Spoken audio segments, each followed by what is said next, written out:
Cet épisode est une présentation du magazine Affaires universitaires publié par l'Association des universités et collèges du Canada. www.affairesuniversitaires.ca.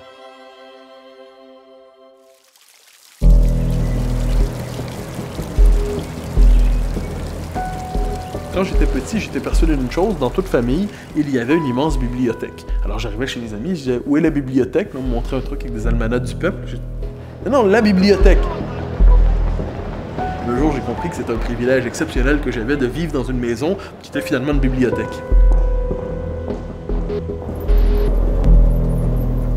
Un livre qui m'a impressionné, un livre qui m'a inspiré. Je crois que le meilleur terme, c'est inspiré. L'âme désarmée d'Allen Bloom. C'est un livre intéressant, pourquoi? Parce qu'au moment de sa publication à la fin des années 80, Allen Bloom, qui est jusqu'alors considéré comme un érudit universitaire, mais certainement pas comme une figure publique, propose un retour sur les 30 dernières années, sur la dévalorisation du savoir, sur la dévalorisation de l'autorité. Et Allen Bloom étudie tout ça, non pas à la lumière de l'actualité ordinaire, mais révèle la portée la plus fondamentale de ce qu'on a appelé la contre-culture, de l'espèce de charge radicale contre la civilisation occidentale. À quel moment de l'histoire en sommes-nous?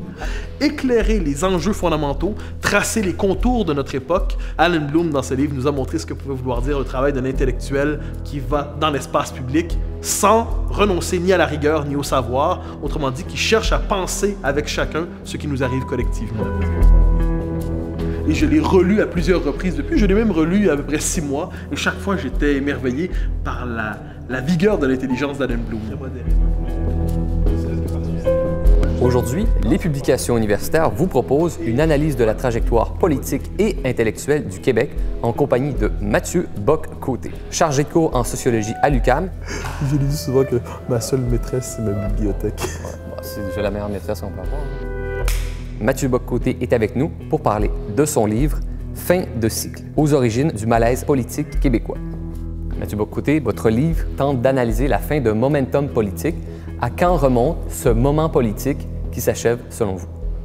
On pourrait trouver 2 points de départ. Un point de départ intellectuel, probablement les années 20, c'est-à-dire au lendemain de la Première Guerre mondiale, quand on assiste à une espèce de renaissance intellectuelle du nationalisme québécois autour de la Revue d'Action française, autour de l'action des intellectuels nationalistes proches du chanoine Groulx, qui vont travailler à la revitalisation de la question nationale, qui vont remettre la question nationale de l'avant, qui vont revitaliser le nationalisme canadien-français en déplaçant son point de référence. Sous Bourassa, Henri Bourassa, le nationalisme canadien-français se déployait à la grandeur du Canada. Groulx resitue le nationalisme canadien-français dans l'espace politique laurentien, dans l'espace politique québécois. Donc, point d'origine intellectuelle, mais surtout, donc je donnais cette date, mais surtout 1960, bien sûr. La Révolution tranquille qui hérite de ce travail intellectuel du nationalisme québécois, qui le transforme politiquement et qui redéfinit l'espace politique autour d'une question fondamentale, qui est celle de la reconquête, pourrait-on dire, du statut politique du Québec, de la nécessité de redéfinir en profondeur les rapports entre le Québec et le Canada anglais. Donc à partir du début des années 60, une grande quête s'ouvre pour redéfinir le statut politique du Québec. On comprend dans quelle histoire on embarque. 1960, c'est le temps que ça change. 1962, maître chez nous. 1966, égalité ou indépendance. Création du Parti québécois. Donc, redéfinition de la politique québécoise autour de l'axe souverainiste-fédéraliste. Et là, cette histoire va s'écrire pendant quelques décennies. Du début des années 60 jusqu'au finalement au début des années 2000, quand on va comprendre peu à peu que cette histoire est de plus en plus derrière nous, nous allons comprendre peu à peu, finalement, que ce cycle politique se termine sur l'avortement du projet souverainiste. Tous croyaient jusqu'alors que la refondation politique du Québec aboutirait. Est-ce que ce serait sous la forme, finalement, d'un fédéralisme respectueux du Québec? C'était le projet de Robert Bourassa qui héritait ici d'André Laurendeau. Est-ce que ça allait être une souveraineté-association à la René Lévesque, l'indépendance politique à la Jacques Parizeau? Et finalement, le résultat de cette période, ce qu'on constate à partir du début des années 2000 et ce qu'on constate encore plus 10 ans plus tard, à partir de 2010, 2011, 2012, c'est que le cycle politique s'était défini à partir de la question nationale, à partir de l'institutionnalisation de la question nationale. Ce cycle politique se termine sur un échec, sur un avortement, sur l'échec, non pas de l'idée d'indépendance en soi, mais du projet souverainiste tel qu'il s'est défini à travers la Révolution tranquille. Qu'est-ce qui vous permet de dire que nous assistons à une fin de cycle? Premièrement, l'intérêt des Québécois ne se trouve plus spécialement là. C'est-à-dire, on sent de plus en plus, et les indices sont nombreux, un réalignement du jeu politique. Prenons l'histoire politique du Québec depuis le début des années 2000. 2002-2003, c'est-à-dire le printemps de l'ADQ, pourrait-on dire, quand l'ADQ, lors de la partielle... On l'a oublié, mais c'était assez important quand même dans l'histoire du Québec récent. Lors d'une élection partielle, l'ADQ remporte 3 comtés sur 4. Ensuite, monte dans les sondages à 40 quelques %. Finalement, elle va chuter, on le sait, pour une série de raisons. Mais ce qu'on comprend à ce moment-là, c'est qu'il y a une disponibilité de l'espace politique pour une nouvelle offre politique. Que les Québécois sont prêts à redéfinir le jeu politique. Ils ne veulent plus que chaque élection soit finalement une grande séance, une grande répétition pré-référendaire. Ils sont disposés à renouveler les termes du débat politique. On peut multiplier les éléments de cette petite histoire. 2005, le manifeste pour un Québec lucide. 2006-2007, la crise des accommodements raisonnables qui marque un passage du nationalisme québécois des enjeux constitutionnels à la fameuse question identitaire. 2007, le remplacement du PQ par l'ADQ en tant que principal parti nationaliste, ça va changer ensuite, mais on voit encore une fois la disponibilité. Donc une volonté de congédier l'ensemble de la classe politique, de toute cette manière qui consiste à faire de la politique autour de la question nationale. Cette manière de faire de la politique au Québec semble de plus en plus périmée. Et je le dis sans m'en réjouir. Plusieurs, normalement, qui font ce constat, sont normalement occupés à le dire avec le grand sourire. Ils nous disent, c'est merveilleux, ils nous disent, quelle excellente nouvelle, nous nous débarrassons d'une vieille question trop pesante qui nous empêchait de réfléchir, qui nous sous-oxygénait finalement. J'ai tendance à dire, à travers cet oubli de la question nationale, les Québécois perdent le fil de leur tradition politique. La question nationale devait et pouvait être refondée, redéfinie, elle ne devait pas être évacuée. Alors là, ce qu'on voit en ce moment, c'est la tentation d'en finir avec la question nationale. Vous remarquerez par exemple qu'un parti comme la Coalition Avenir Québec, c'est un parti qui s'est constitué sur le procès de la question nationale. Le NPD s'est constitué sur le procès de la question nationale. Nous voulons parler d'autre chose. Et les Québécois, lorsqu'on les consulte, on leur demande est-ce que la question nationale est importante pour vous aujourd'hui? D'un sondage à l'autre, le constat est le même. Ça n'intéresse plus que les militants spécialisés. Autrement dit, la souveraineté, la cause nationale, est devenue une cause spécialisée parmi d'autres. Il y a la cause des femmes, il y a la cause de l'environnement, il y a la cause des animaux, il y a la cause de ci, il y a la cause de ça, et il y a la cause de la souveraineté. Alors qu'auparavant, pensez à 1995, mais pensez plus largement à la dynamique de la Révolution tranquille, c'était d'abord à partir de cette question qu'on se positionnait politiquement parce qu'on lui reconnaissait une charge existentielle, parce qu'on savait que ce n'était pas une question parmi d'autres, c'était la grande question à partir de laquelle on se positionnait dans le débat public québécois. Cette question, aujourd'hui, tend à se déporter vers les marges du débat public, ce qui fait d'ailleurs que les souverainistes les plus radicaux cherchent désormais à se créer des petits partis alternatifs où ils pourront être souverainistes à temps plein, ils pourront d'abord se définir à partir de la question nationale, parce que le débat public lui-même, en général, est en train de se redéfinir finalement en se désinvestissant de l'histoire du Québec. Dans votre livre, vous analysez la transformation du Bloc québécooi de sa fondation en 1990 jusqu'à son effondrement le 2 mai 2011. Comment ce parti s'est-il transformé? Le Bloc québécois est à l'origine le fruit d'une dissidence au sein du Parti conservateur fédéral. Il y avait aussi des éléments libéraux, mais en gros, c'était ce qu'on pourrait appeler les vieux bleus, les vieux nationalistes qui s'étaient engagés en politique au moment où Brian Mulroney propose le retour du Québec dans la Constitution, dans l'honneur et l'enthousiasme, et ainsi de suite. Donc le vieux courant nationaliste conservateur trouve, avec le Parti conservateur de Brian Mulroney, un lieu où s'exprimer politiquement, avec là des figures comme Marcel Masse, par exemple, Lucien Bouchard aussi. L'échec de Meach fait en sorte qu'on a une rupture au sein du Parti conservateur qui va entraîner la création du Bloc québécois. Le Bloc québécois est à l'origine une coalition nationaliste, on pourrait même dire plutôt conservatrice, mais d'abord et avant tout nationaliste. Une coalition nationaliste qui dit nous sommes ouverts à la gauche, au centre, à la droite. Notre seul objectif, c'est la défense du Québec. D'ailleurs, dans un contexte où le Parti québécois est vu comme un parti un peu plus gauchisant, un peu plus social, et ainsi de suite, à l'époque, le Bloc est vu quelquefois comme un parti un peu plus conservateur, capable d'accueillir de ces souverainistes qui ne se reconnaissent pas dans le format péquiste. Cette vision des choses va demeurer en place tant que Bouchard va être là, et même quand Michel Gauthier y sera. Arrive quelque chose, Gilles Duceppe devient chef du Bloc québécois à la fin des années 90. Duceppe va redéfinir le Bloc autour d'un programme beaucoup plus progressiste. C'est-à-dire la ligne de fond du Bloc, ce sera d'une certaine manière le progressisme, la social-démocratie, du pacifisme, à l'écologisme, au féminisme, et ainsi de suite, des valeurs fort louables les unes les autres. Mais en quoi sont-elles fondatrices de l'identité québécoise? Le Bloc lui-même va chercher à se délivrer de son aile plus conservatrice, à opérer une forme de purge idéologique à quelques reprises, pour s'assurer que désormais le Bloc soit d'abord et avant tout un parti dit progressiste. Le problème était le suivant, c'est que le progressisme au Québec est une option fort légitime. Est-ce qu'elle peut véritablement prétendre porter la différence québécoise nationale dans son ensemble? Mais ça va être véritablement l'héritage politique et idéologique de Gilles Duceppe que cette association intime du souverainisme et du progressisme au Bloc québécois. Ça fait en sorte que le Bloc québécois, peu à peu, se détachera finalement du nationalisme québécois dans la diversité de ses expressions, ne sera plus capable ou non plus d'interpeller ce vieux fond bleu, ce vieux fond nationaliste plus conservateur au Québec. Le Bloc le savait lui-même d'ailleurs. Après les élections de 2006, fédérales, quand les conservateurs percent à Québec, le Bloc publie un rapport, le rapport Allary. En fait, il fait produire un rapport qu'il ne publie pas, je précise, où on dit le Bloc québécois est devenu un parti, on dit montréaliste, on dit multiculturaliste, on dit trop à gauche, trop urbain, trop branché. Les termes sont nombreux, mais ils désignent chaque fois la même chose. Le Bloc ne serait-il finalement désormais qu'un NPD peint en bleu? Dans vos livres, on peut voir qu'un souci vous préoccupe, le maintien d'un sens commun dans une communauté politique. Pourquoi?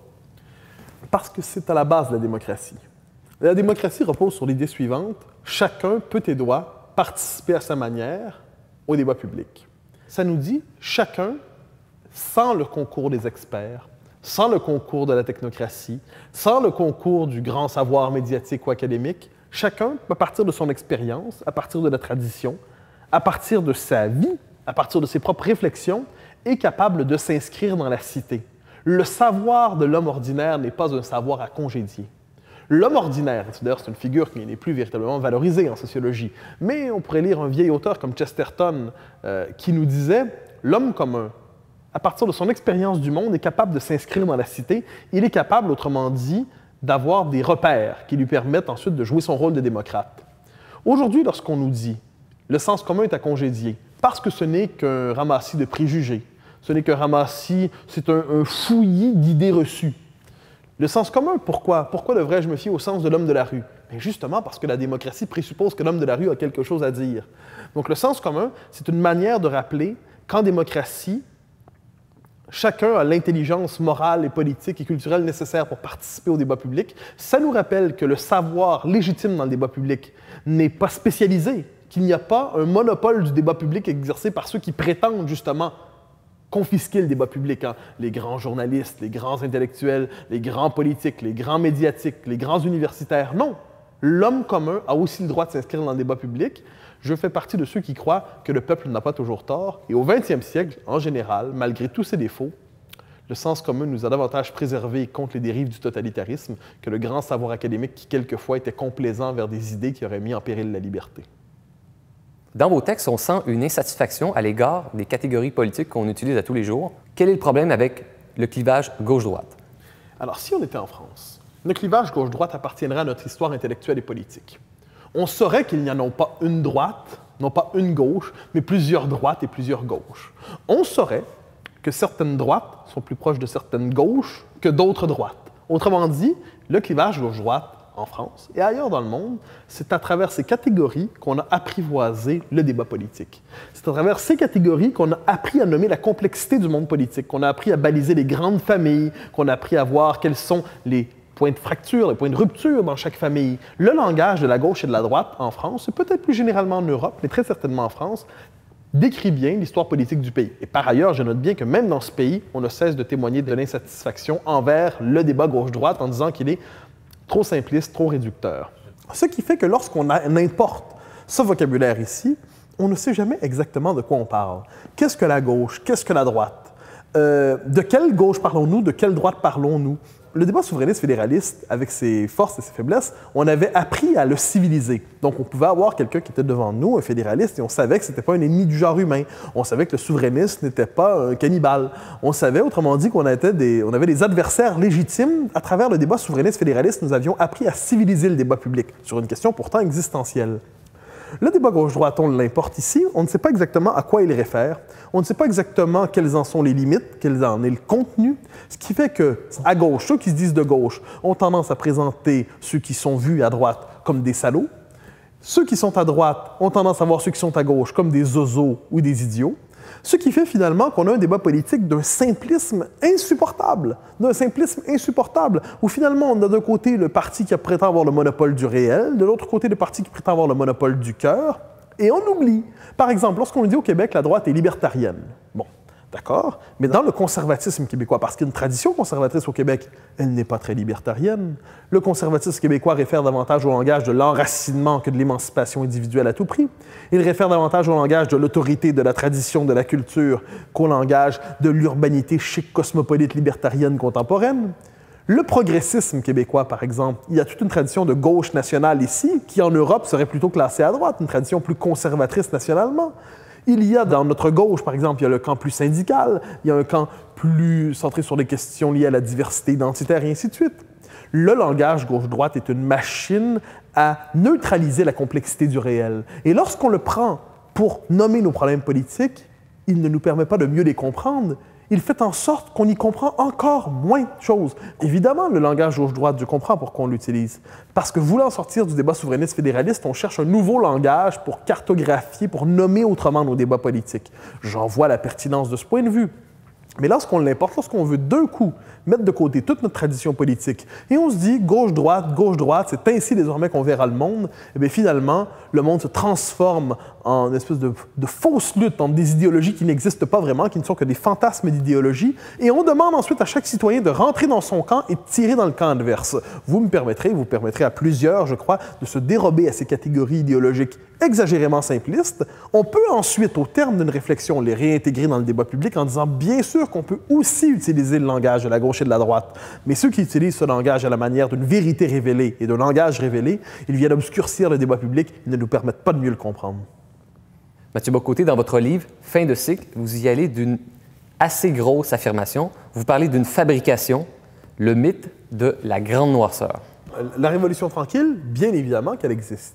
Et c'est un moment indispensable dans notre histoire. À partir d'elle, il y a une refondation québécoise. D'où venait la nécessité de croire qu'elle succédait à une grande noirceur? Un peuple peut quelquefois se refonder sans d'un coup croire nécessaire de discréditer tout ce qu'il était auparavant.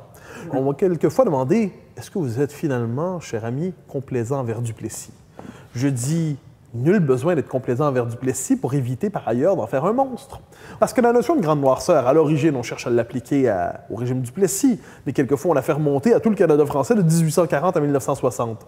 Je ne crois pas, quant à moi, que l'histoire canadienne-française, que l'histoire pré-révolution tranquille, soit une histoire sans grandeur, une histoire sans noblesse. Ça ne veut pas dire que c'est une histoire idéale, encore moins un temps vers lequel je voudrais revenir, mais c'est un temps c'est une période de notre histoire qui continue de nous alimenter souterrainement.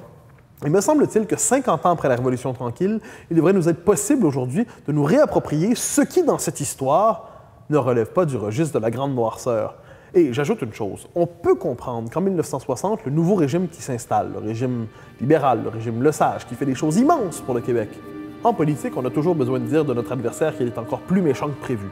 C'est-à-dire, si vous expliquez que votre adversaire a à moitié tort, mais qu'en dernière instance, ça demeure quelqu'un avec qui on peut parler si on s'entend, vous risquez de ne pas enflammer les foules. Donc, on peut comprendre que les acteurs politiques se laissent aller un langage incendiaire quelquefois. Mais ce qui est particulier, puis on peut comprendre aussi que la nouvelle classe intellectuelle qui est apparue au Québec dans les années 60 a eu l'impression que les dernières années du régime Duplessis étaient effectivement étouffantes. L'affirmation qui devrait se justifier, c'est de nous expliquer 50 ans plus tard comment pouvait-on réduire ainsi toute une période de notre histoire à une grande noirceur. La grosse affirmation, ça consiste à dire que le passé canadien-français n'existe qu'à la manière d'un passé détestable. Ça, c'est une grosse affirmation. Quant à moi, l'idée de dire qu'on doit restaurer un sens de la continuité historique au Québec, l'idée de nous dire que la grande noirceur, les années Duplessis, on sait qu'il y a des mauvais côtés. On nous l'a toujours dit et personne ne le contestera et je serai le dernier à le contester. Peut-on dire aussi, un peu, qu'elles s'inscrivent néanmoins dans une continuité nationale et qu'il devrait nous être permis aujourd'hui de regarder le passé canadien-français avec un regard détraumatisé. Ceux qui lisent vos tribunes savent que Raymond Aron occupe une place de choix dans vos bibliothèques, à côté de Winston Churchill et du général de Gaulle. En quoi Raymond Aron aide-t-il à penser le Québec? Ah, ça, c'est une excellente question. Raymond Aron, d'abord et avant tout, nous aide à penser la politique, fondamentalement. Je le découvre quand je suis assez jeune. Dans la bibliothèque de mon père, il était à l'honneur. Je le découvre assez rapidement. On m'offre très rapidement, j'ai autour de 15-16 ans, ses mémoires. Donc, je n'ai pas la culture à ce moment-là pour comprendre tout ce qui se trouve là-dedans, mais petit garçon arrogant, je décide de les lire et je suis émerveillé. Et je le dis, à chaque été, depuis mes 16 ans à peu près, je les lis. Pour une raison toute simple, c'est qu'Aaron nous aide à penser le politique. Aaron nous dit qu'il est permis d'avoir un espoir raisonnable en politique. C'est un libéral. C'est un libéral au sens classique du terme, c'est-à-dire il croit à la nécessaire modestie des attentes du politique. Mais modeste ne veut pas dire minimal. Aaron a le sens du tragique en politique. Il sait que l'homme ne sera jamais délivré du fardeau politique. Il sait que le politique participe à la constitution des sociétés humaines, il participe à la constitution même de la nature humaine. Donc lire Aaron, c'est une manière, je crois pour moi, mais pour d'autres aussi, de voir ce qu'on peut attendre raisonnablement du politique, c'est ce qu'on peut espérer du politique. Ça, pour moi, c'est quelque chose de fondamental. Aaron nous dit le véritable travail de l'intellectuel ne consiste pas à devenir militant d'un camp ou de l'autre, ce qui ne veut pas dire qu'il ne doit pas prendre parti lorsque c'est nécessaire. Il s'est lui-même présenté comme un spectateur engagé. Mais Aaron nous dit il faut chercher d'abord et avant tout à comprendre ce qui arrive. Au-delà de nos préjugés, au-delà de nos passions, au-delà de nos idées, il faut chercher à comprendre ce qui arrive. Finalement, dernier point, Raymond Aron va être un professeur de liberté politique au 20e siècle. Alors que la grande majorité des intellectuels occidentaux embarquent dans les différents fantasmes du progressisme et vont avoir de nombreuses complaisances envers des régimes qui entretenaient un rapport trouble avec la liberté politique, avec les libertés publiques, avec les libertés les plus fondamentales. On connaît la figure de Sartre, et on pourrait en nommer d'autres. Aron nous dit la défense des libertés, la démocratie libérale, qui elle-même s'inscrit dans le patrimoine politique et philosophique de la civilisation occidentale, la défense de la démocratie libérale est indispensable. Au 20e siècle, Aron, c'est celui qui ne s'est pas trompé. Je ne dis pas qu'il a eu toujours raison, mais sur le fond des choses, il ne s'est pas trompé. Démocratie ou totalitarisme. La grande controverse, la liberté ou la tyrannie. Sur ces questions, Aron a fait preuve d'une intelligence exceptionnelle, ce qui veut dire que je le lis encore aujourd'hui avec passion. Dans votre livre et dans plusieurs de vos textes, vous présentez l'éducation comme le baromètre de la santé ou de la vigueur d'une nation. En 2012, l'éducation qu'on offre aux Québécois nous apprend quoi sur notre société? Bien peu de choses, hélas. Je fais partie, en ces questions, des critiques décomplexées et sans aucune modération de ce qu'est devenu l'école québécoise. J'ai tendance à croire que l'école québécoise était victime du ministère de l'Éducation. Non pas qu'il ne faille pas de ministère de l'Éducation, mais ce qu'il est devenu, c'est-à-dire de la philosophie pédagogiste au pouvoir à Québec. C'est un héritage des années 70, où on s'est dit, bon, c'est dans la logique de la contre-culture, du marxisme à l'époque, et ainsi de suite, où on a tendance à présenter le savoir, les humanités classiques, comme un savoir bourgeois. Un savoir bourgeois qui ne serait rien d'autre qu'un instrument culturel au service des classes dominantes. Donc la transmission du savoir, la transmission de la culture a été peu à peu discréditée. On a discrédité cette transmission du savoir, la culture des connaissances, comme on dit aujourd'hui de manière un peu technique, parce qu'on se disait que c'est une forme d'aliénation pour le jeune, soit pour le jeune des classes populaires, parce que ça ne représente pas son milieu d'origine, soit pour le jeune plus général, parce que ça vient limiter, contenir, aplatir sa créativité. Autrement dit, on prend l'enfant pour un petit génie, comme s'il n'avait pas à faire ses gammes, comme s'il ne devait pas d'abord passer par les œuvres, le savoir, la culture, comme s'il ne devait pas être initié à la société, à la culture dans laquelle il vivra pour apprendre à y penser. L'éducation, normalement, devrait transmettre ces humanités.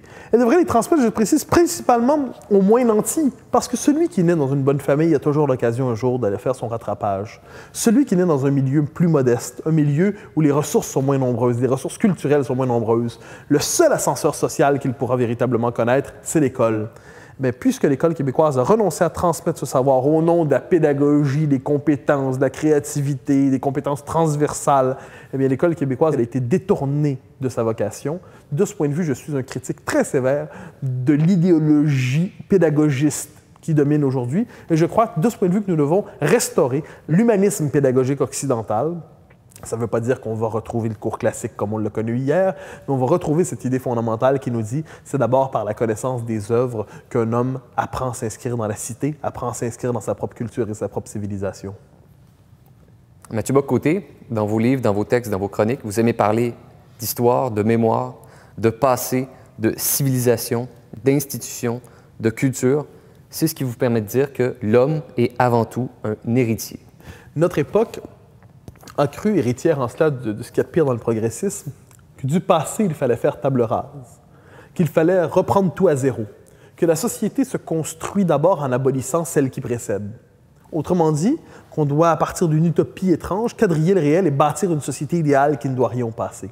Je crois, quant à moi, que l'expérience humaine est très riche, que l'idée de tradition, de civilisation nous permet de récapituler ce qui, du passé, trouve sa pertinence dans le présent, des idéaux enfouis quelquefois qui peuvent d'un coup revitaliser notre société. La figure de l'héritier, qu'est-ce que c'est? C'est un homme suffisamment modeste pour croire qu'il ne s'est pas construit lui-même absolument. C'est la figure d'un homme qui sait honorer ses pairs, comme on dit. C'est la figure d'un homme qui a la modestie nécessaire pour savoir justement qu'il ne pensera pas par lui-même de lui-même.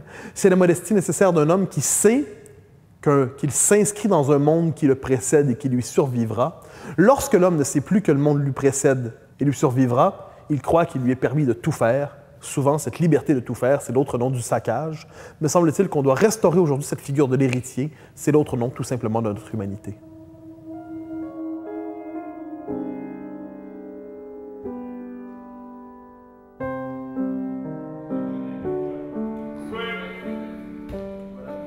Petite anecdote un peu bizarre, c'est que je suis en train de réfléchir, c'est au printemps 2011.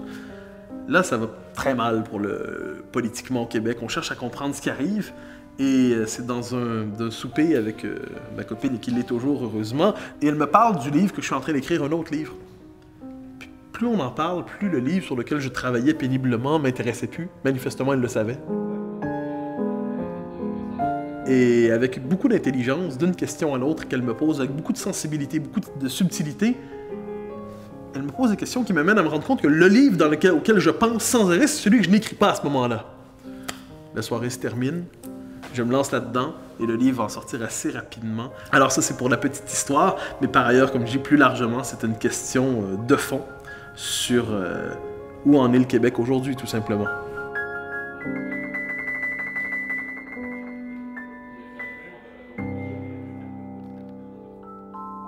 Cet épisode est une présentation du magazine Affaires universitaires publié par l'Association des universités et collèges du Canada. www.affairesuniversitaires.ca